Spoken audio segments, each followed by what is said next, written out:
Time in the market beats time in the market. You've heard it.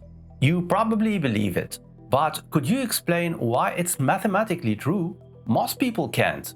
They know the conclusion. They don't know the mechanism. And the mechanism is what actually changes your behavior. When the market drops 30% and every headline tells you to get out, that's what this video is about. Not another one telling you to stay invested. The actual maths behind why it matters, and the specific sequence of events that turns a temporary dip into a permanent loss.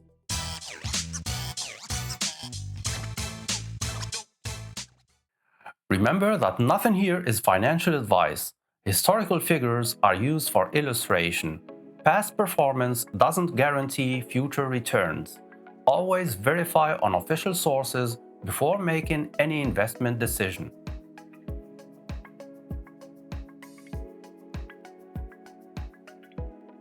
Three things today. The data. What actually happens when you try to time the market. The mechanism. Why the maths works against you in a way that most explanations skip. And the structural defense. The one thing that makes all of this largely irrelevant for a long-term investor. Let's start with what missing the market actually means.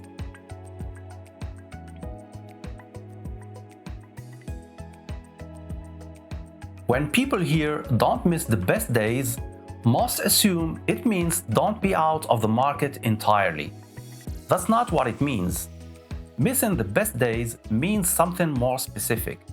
You own an ETF. The market falls. Your portfolio drops on screen. That drop is called a paper loss. It's not real yet. It only becomes real if you sell. The investor who holds through the drop has a paper loss. The investor who sells has a crystallized loss, a permanent reduction in capital that cannot recover, because the recovery happens to someone else's position. Missing the best days means you sold during the fear. You sat in cash while the recovery happened, and you bought back in after the bounce at a higher price than you sold. You were out of the market on the specific days that matters most, not because you planned to be, because the news was frightening, and it felt like the rational thing to do.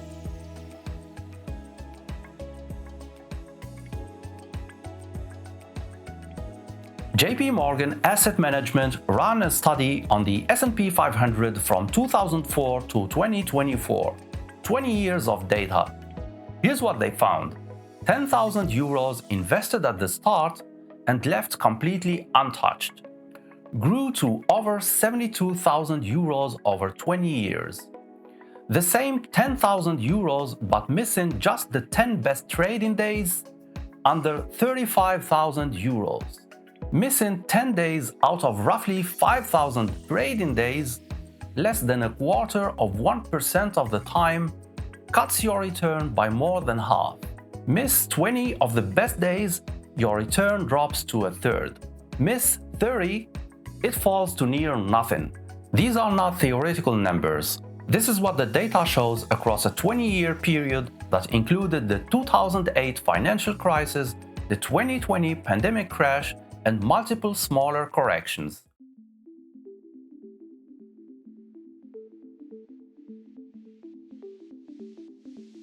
Now, here's the part that most explanations skip.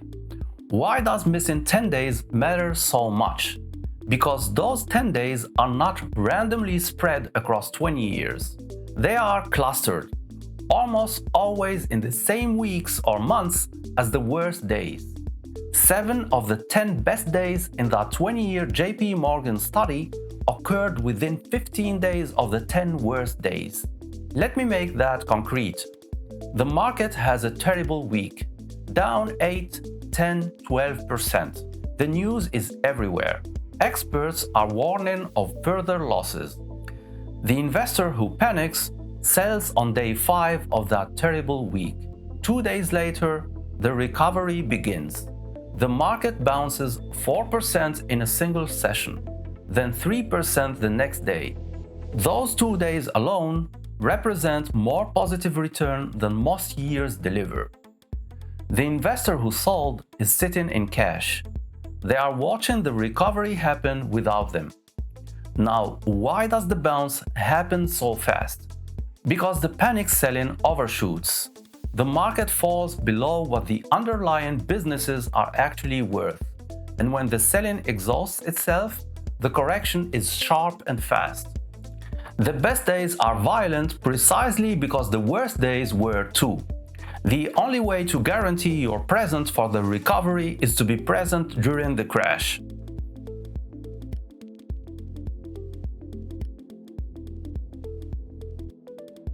Let's run the numbers on a single cycle. You buy an ETF at 100 euros. A market shock hits. The ETF drops to 80 euros. You've lost 20 euros on paper. You haven't sold. It's not real yet. In financial terms, this is called an unrealized loss. The loss only becomes real the moment you sell. But the news is relentless. It feels like it could go lower, so you sell at 80 euros. Now you have locked in a 20 euros loss. It's now real and permanent. The market continues to fall for a few more days, down to 72 euros. Then the recovery begins. One of the best days in the decade happens.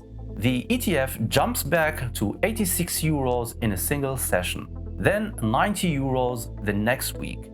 You're watching from the sidelines. You see the recovery. It looks stable. You buy back in at 90 euros. You originally paid 100. You sold at 80, losing 20 euros. You bought back at 90. Paying 10 euros more than you sold for. Your effective loss is 30 euros on a 100 euro position. The investor who held through everything, they're sitting at 90 euros, 10 euros down from where they started, and heading toward full recovery. Same market, same crash, same recovery. 30 euro loss versus 10 euro loss. The only difference was the decision to sell. And notice, you never had to be right twice. The investor who held never made a decision. They just did nothing. Doing nothing was the right move.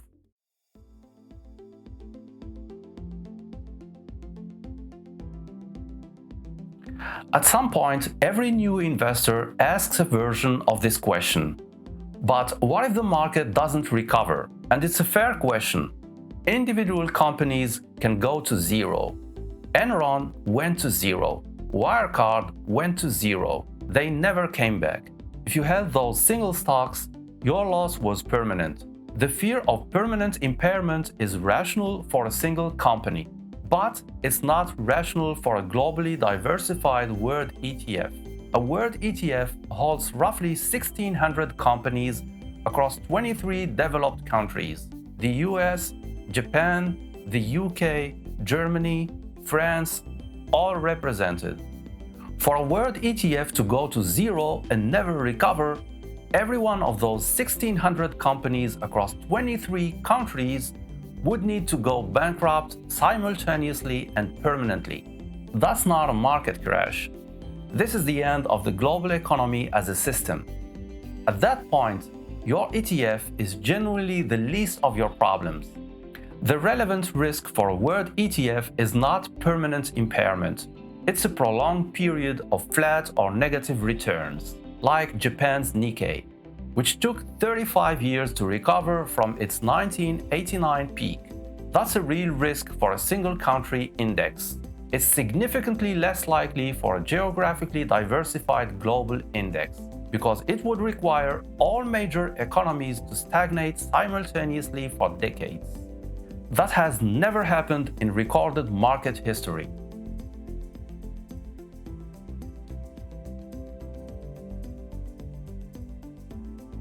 The JP Morgan numbers showed that missing 10 days halves your return. But the full picture is worse than that, because the damage doesn't just affect those 10 days. It compounds forward through every year that follows. The investor who stayed in earns 10% in year 12, 10% on a growing portfolio. The investor who missed the best days has a smaller portfolio in year 12, the same 10% rate on a smaller base. Every year, the gap between two portfolios gets wider in absolute terms, because the percentage is applied to increasingly different amounts. Over 20 years, a 3 or 4% difference in annualized return translates to tens of thousands of euros in absolute difference on a portfolio of any meaningful size. The MSCI World Index in euros delivered roughly 11% annualized over the 10 years to end 2025.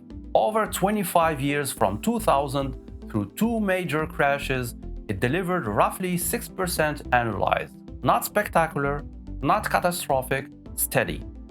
The investor who stayed in captured that. The investor who tried to time their way through multiple cycles captured much less.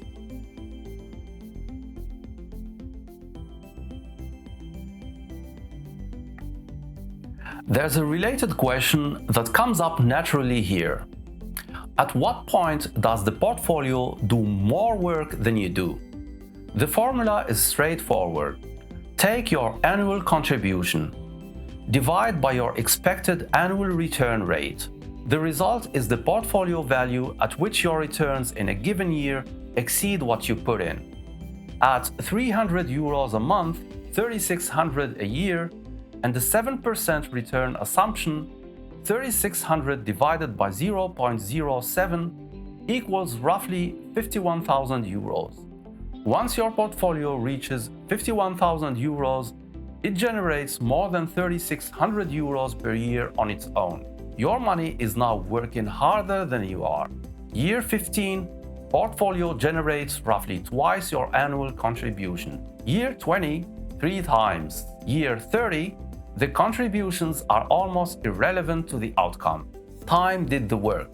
The only job was to not interfere.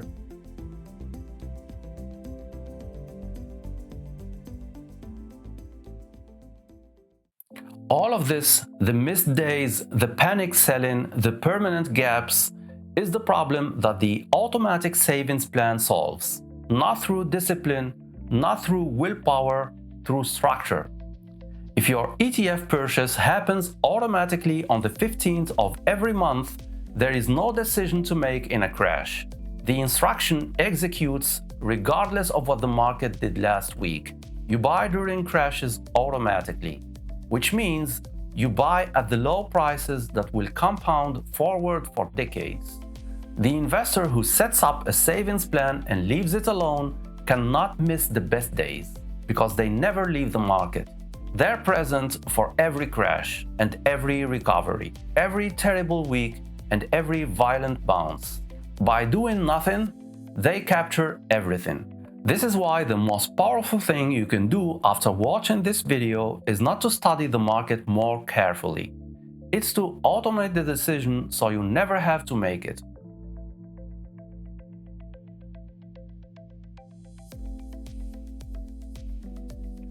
One thing this week: check that your savings plan is active. If you set it up after video 8, confirm it's run. Confirm the amount is right. Confirm the date is right. Then close the app. If you haven't set one up yet, video 8 is in the description. That's the place to start. 5 minutes, then leave it alone. The phrase is true. Time in the market beats time in the market. Now you understand why. Not as a belief, as a mechanism. The best days cluster with the worst days. Missing them costs more than it looks. The gap compounds forward for decades.